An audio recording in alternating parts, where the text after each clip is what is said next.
Growth पर reserve bank ने 2022-23 के लिए जीडीपी ग्रोथ का अनुमान 7.2% पर बरकरार रखा। बैंक का मानना है कि जून की तिमाही में जीडीपी 16.2% रह सकती है, जबकि मार्च तिमाही में, जो ये चौथी तिमाही होती है वित्त वर्ष की, उसमें घटकर 4% रह जाएगी। ओवरऑल अगर आप निकालें तो वो 7.2% रहेगी।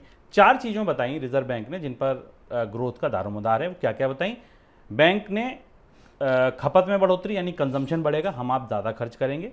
इंडस्ट्रियल एक्टिविटी में सुधार होगा, कंपनियां कैपेक्स बढ़ा सकती हैं, कंपनियां जो उनके ऑर्डर्स हैं, पीएमआई के जो नंबर जिसको आप रिफ्लेक्ट कर सकते हैं, वो वहाँ पे सुधार दिख सकता है। बैंकों की तरफ से कर्ज देने की गति बढ़ सकती है। कर्ज महंगा हो रहा है हालांकि, लेकिन उसके बाद भी रिजर्व बैंक का ये मानना है कि क्योंकि अर्थव्यवस्था खुली है, इकोनॉमिकल रिसेशन से हम निकल रहे हैं, तो कर्ज देने की जो रफ्तार है, कर्ज लेने वाले जो हैं वो आगे आ सकते हैं। और चौथा कि सरकार का जो कैपेक्स है वो इंटैक्ट है अभी, और सरकार खर्च करेगी जितना उसने बजट में अनुमान लगाया था।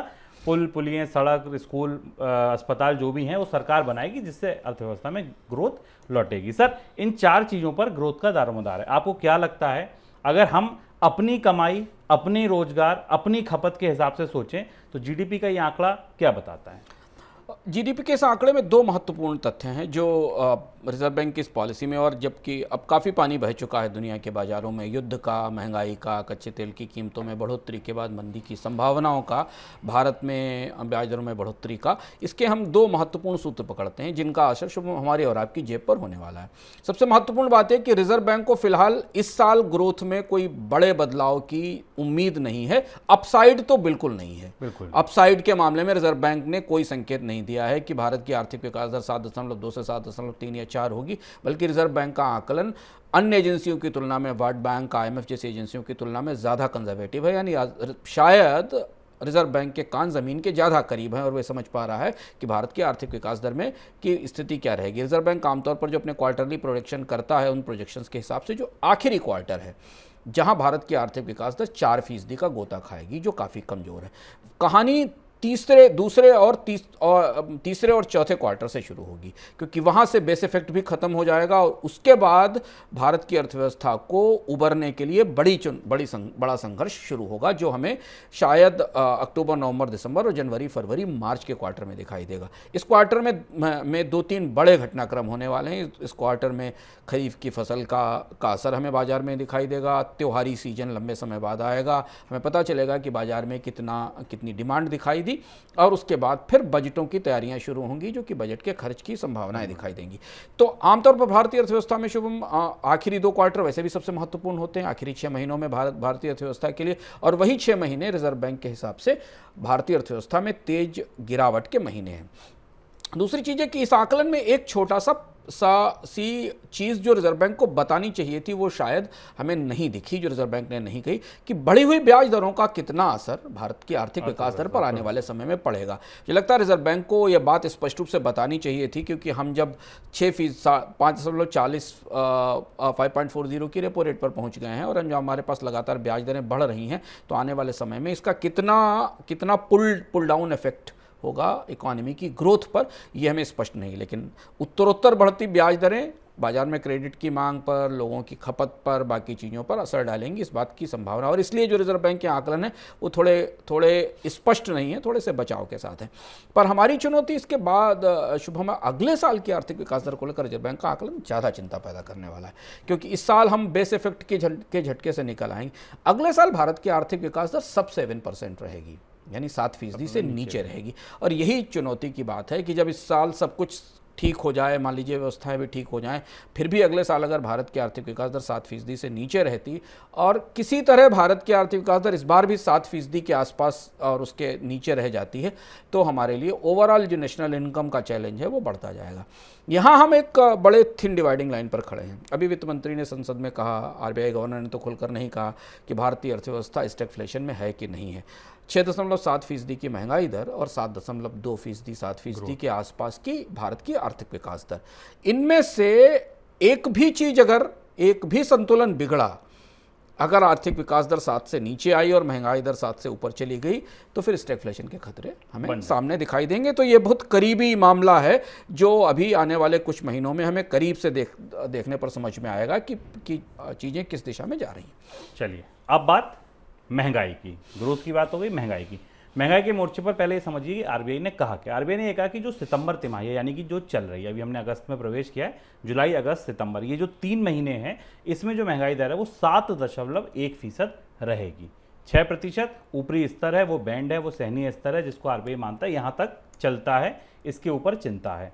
तो 7.1% रहेगी सितंबर में, लेकिन अंतिम यानी कि मार्च तिमाही में, जो जनवरी फरवरी मार्च तिमाही, वहाँ ये महंगाई दर 5.8% हो जाएगी, यानी कि 7.1% पे भारत में महंगाई दर पीक आउट हो जाएगी, ऐसा अनुमान है आरबीआई का। और जो जून तिमाही होगी, अगले वित्त वर्ष की पहली तिमाही, वहाँ महंगाई दर वो कह रहा है 5% रह जाएगी, यानी कि वहाँ आते आते महंगाई दर 5% के आसपास पहुँच जाएगी। सर, महंगाई को लेकर आपको लगता है 7.1% पर या 7% के आसपास ये पीक आउट हो जाएगी? पहली बात तो ये मेरा सवाल है। और दूसरा सवाल ये कि महंगाई को लेकर आरबीआई को कौन सी चिंताएं दिख रही हैं? रिजर्व बैंक का महंगाई का आकलन दिलचस्प है शुभम। अब चारा अगर अपनी दवा का असर नहीं करेगी तो कभी नहीं मानेगा। रिजर्व बैंक तो डॉक्टर है और महंगाई का इलाज कर रहा है, तो हमेशा एक कहेगा कि उसकी दवा का असर हो रहा है और महंगाई में कमी आएगी। पर यहाँ बहुत सारे जो अलग अलग संकेत हमें मिल रहे हैं वो रिजर्व बैंक के इस उत्साह को अच्छा हो कि महंगाई नियंत्रण में रहे, पर रिजर्व बैंक के इस उत्साह को बहुत ज़्यादा ताकत नहीं देते हैं। रिजर्व बैंक ने अपनी पूरी चर्चा में एक लाइन केवल ये बात दी कि जो पैडी की बुआई में कमी है उसका असर हमें भी समझ में आना है। मानसून सामान्य है, पर मानसून पर हम लगातार चर्चा कर रहे हैं कि दो बड़ी फसलों के मामले में इस बार मानसून भारी पड़ा है, एक दाल और एक धान, और इन दोनों की कीमतों में बढ़ोतरी हमें दिख रही है खुले बाजार में। वो बढ़ोतरी महंगाई के आंकड़े में रिफ्लेक्ट करेगी, हमें सामने दिखाई देगी। अभी मैं एक रिपोर्ट पढ़ रहा था, उसका ये मानना है कि फूड इन्फ्लेशन भारत की सबसे बड़ी चुनौती आने वाले समय में होने वाली है, और ये बहुत महत्वपूर्ण बात है। रिजर्व बैंक ने इस बात की तरफ छूते छूते इशारा किया है। उसका मानना यह है कि कमोडिटी की इन्फ्लेशन मंदी के कारण कम हो सकती है, क्योंकि कच्चे तेल की कीमतों में हमें गिरावट दिख रही है, हम आगे बात करेंगे, $100 के आसपास दिखाई दे रही। पर फूड इन्फ्लेशन इस समय जो भारत में दिखाई दे रही है वो पूरी तरह डोमेस्टिक कारणों से आती दिखाई दे रही। और इकरा का मानना है कि भारत की फूड इन्फ्लेशन 7+% में इस साल रहेगी, 7% से ऊपर रह सकती है। और यदि खाद्य महंगाई आने वाले समय में ऊपर रही, जिसमें हमें इसीलिए सरकार ने देखिए खाद्य तेल की कीमतों पर कंपनियों पर दबाव बनाना शुरू किया कि वो कीमतों में 10 से 12 रुपए पर की कमी और करें। पर ये जो हिस्सा है खाद्य महंगाई का हिस्सा, ये हमें आने वाले समय में परेशान करेगा, और यही एक वो हिस्सा है जो रिजर्व बैंक के पूरे आकलन को पटरी से उतार सकता है। दूसरी महत्वपूर्ण बात है कि रिजर्व बैंक ने अपने इस विस्तृत नोट में इंपोर्टेड इन्फ्लेशन का जिक्र किया है, यानी रुपए की कमजोरी से आने वाली आयातित महंगाई का जिक्र किया, जिसका तात्कालिक तौर पर रिजर्व बैंक के पास कोई इलाज नहीं है। और हमने ह्यूज वॉलेटिलिटी, काफ़ी तेज उतार चढ़ाव रुपए की कीमत में पिछले 5 ही दिन में, 4 दिन में देखा है। तो अब अगर अंतर्राष्ट्रीय बाजार में कच्चे तेल की कीमतें गिर भी रही हैं तो भारतीय रुपए की कमजोरी उन कीमतों में गिरावट के असर को खत्म कर रही है। तो इसलिए महंगाई के मोर्चे पर हमारी फिंगर्स क्रॉस्ड हैं। हमें रिजर्व बैंक के आने वाली पॉलिसी के आकलन के बाद स्पष्ट होगा कि खरीफ की फसल का दरअसल महंगाई के पूरे परिदृश्य पर क्या असर हुआ, क्योंकि बहुत बड़ा हिस्सा महंगाई का दारोमदार इस बार के मानसून, खरीफ की फसल, दाल और दलहन और धान के उत्पादन पर निर्भर करता है। एक और महत्वपूर्ण बात शुभम ये कि कमोडिटी की इन्फ्लेशन भले ही कम हो जाए मंदी के कारण, लेकिन कंपनियों ने जो कीमतों में बढ़ोतरी कर दी है वो बढ़ोतरी महंगाई के तौर पर आगे पहुंच गई है। और यहीं रिजर्व बैंक का जब मैं पूरा बयान पढ़ रहा था गवर्नर का, तो रिजर्व बैंक गवर्नर का एक कहना था कि वो इन्फ्लेशनरी एक्सपेक्टेशंस को एंकर करना चाहते हैं। हमेशा होता क्या है शुभम, महंगाई नहीं रोक सकते केंद्रीय बैंक। महंगाई एक बार बढ़ जाती तो उसे वापस नहीं लिया जा सकता, वो तो टूथपेस्ट की तरह निकल गई। केंद्रीय बैंकर हमेशा ये लड़ाई लड़ते हैं कि महंगाई बढ़ने की संभावना रोक दी जाए। हमारे आपके दिमाग में ये ना रहे कि अब आने वाले समय में महंगाई और बढ़ेगी, क्योंकि महंगाई खुद को ही फीड करती है, महंगाई बढ़ने की संभावना ही महंगाई को बढ़ाती है। तो क्या रिजर्व बैंक ऐसी स्थिति में, जबकि रुपया कमजोर है, मानसून को लेकर सवाल हैं, गेहूं की कीमत और धान दोनों महत्वपूर्ण अनाजों की कीमत बाजार में बढ़ रही है, महंगाई रोकने की संभावना को कंट्रोल कर पाएगा? क्योंकि भारत में इन्फ्लेशन की एक्सपेक्टेशन, रिजर्व बैंक का जो जून का सर्वे था हम याद करें उसमें यह था कि इन्फ्लेशन की एक्सपेक्टेशन वास्तविक इन्फ्लेशन से लगभग 1.5 गुनी या 2 गुनी है। वास्तविक इन्फ्लेशन 6 से 7% मानी जाती है और लोग 12 से 13%, इवन 14% तक की महंगाई की संभावना पर काम कर रहे हैं। तो जब महंगाई की संभावना का मतलब कि कीमतें, उत्पादक, उपभोक्ता सभी मानते हैं कि कीमतें आने वाले समय में बढ़ेंगी, तो कीमतें बढ़ती ही हैं। उसको एंकर करने में रिजर्व बैंक, उसे रोकने में रिजर्व बैंक कितना सफल होगा, ये सबसे बड़ी चुनौती है। हालांकि इलाज की दृष्टि से रिजर्व बैंक ने अपनी तरफ से सबसे सख्त और सबसे कड़वी दवा दे ही दी है अर्थव्यवस्था को ब्याज दर में बढ़ोतरी से। अब सर आपने जिक्र किया कमज़ोर होते रुपए का। आज हमने देखा कि पॉलिसी से ठीक पहले रुपए में मजबूती दिखी। कल की कमजोरी के बाद आज रुपया अच्छे खासे लेवल 79 के भी नीचे आ गया था कुछ समय के लिए, अब 79-20 के आसपास है। क्या दिशा दिखती है आपको इस पॉलिसी की रोशनी में? अगर देखें तो रुपए की दिशा आगे क्या बनती दिख रही है?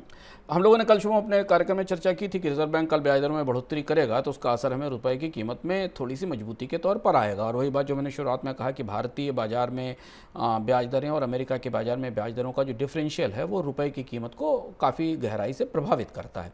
इसलिए हमने आज शुरुआत में रुपये में थोड़ी बढ़ोतरी देखी, लेकिन अब जैसा जो चर्चा में हम लगातार 79-20, 79-50 का डॉलर का लेवल सोच रहे हैं, उसी के आसपास रुपया स्थिर है। अब इस बात पर दारोमदार है कि अमेरिकी डॉलर इंडेक्स कैसे दिखता है। अब फिर घूमकर हम अगले महीने की तरफ देखते हैं सितंबर में कि फेडरल रिजर्व ब्याज दरों में कितनी बढ़ोतरी करेगा। फेडरल रिजर्व अगर ब्याज दरों में फिर बढ़ोतरी करेगा, डॉलर इंडेक्स में बढ़ोतरी की आने वाले समय में और संभावना है, तो हमें रुपए की कीमत में गिरावट का एक दौर नीचे और समझ में आएगा। रुपए के लिए एक पॉजिटिव फैक्टर कच्चे तेल की कीमतों का कम होना है, जो आज हमें थोड़े समय के लिए भारत की जो बास्केट है उसमें हमने 100 रुपये से नीचे उसे जाते हुए देखा है, 99 डॉलर से नीचे जाते हुए देखा है, 100 डॉलर से नीचे भारत की बास्केट का।